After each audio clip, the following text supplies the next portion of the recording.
Okay, so I was at locals yesterday, watching my friend play Dragon Link, trying not to fall asleep before his match ended, when I realized, hand traps have been almost completely power crept. It's really weird to think about. There was a time recently where Ash Blossom was a staple hand trap, three of in just about every single deck, and less than a year later, it's almost completely unplayable. There was even a time where casuals were calling for it to be banned, and some probably still are. It was even semi-limited in the OCG. They had 3 Max C, and they semi-limited Ash. That is crazy to think. Nowadays, its effect basically reads, start your turn with one less card in hand. I swear it's about as effective as What Kinetic Puppeteer right now. Not saying that What Kinetic Puppeteer is bad or anything, to all the What Kinetic Puppeteers out there, just that it isn't very good. It's crazy to think that the thing that was keeping Ash playable for as long as it was, and kept it as oppressive as it was, its an immense versatility, just the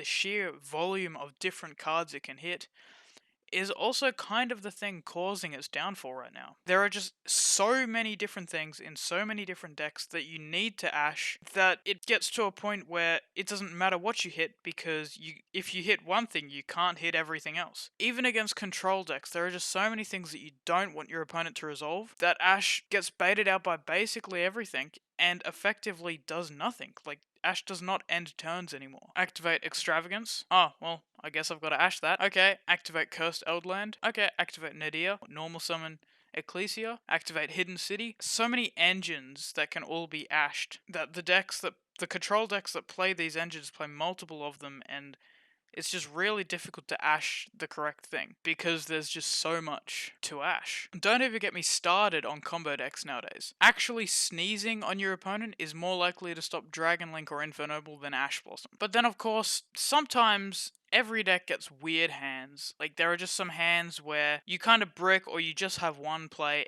but you really, really need your Heritage of the Chalice to resolve. But it's okay, because it's always incorrect to Ash a Heritage of the Chalice in any deck that plays it, because they play Isold, they play Needle Fiber. There's all these different things that you can Ash. It's always incorrect.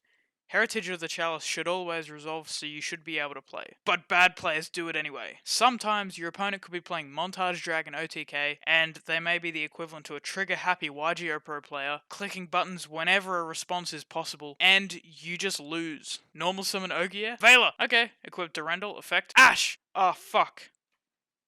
Your turn. Sometimes games just go that way. Now, I've spoken a lot about Ash specifically, but you're probably thinking, what about things like Gamma, Nibiru, Droll, Lancia, Imperm, the good hand traps that people are actually playing right now? And yes, you're right, I can't sit here and claim that hand traps are power crept and then bash the very low impact, non-played ones and ignore the actually played hand traps. For this discussion, I'm going to completely disregard Droll and Lancia because they're more floodgates than actual hand traps. However, I think they potentially set a good example for what Konami may consider doing in the future, creating more hand traps that are more powerful and have lingering effects that last for an entire turn, instead of one-for-one hand traps that only stop one interaction, because clearly that isn't enough. I do not want this at all. This would be fucking horrible for the game. However, things like Nibiru and Gamma I can touch upon. Yes, they have been power crept. In order to stop a Dragon Link player nowadays with either a single Nibiru or a single Gamma, they have to have bricked. Full stop. The fact that you need to open multiple hand traps nowadays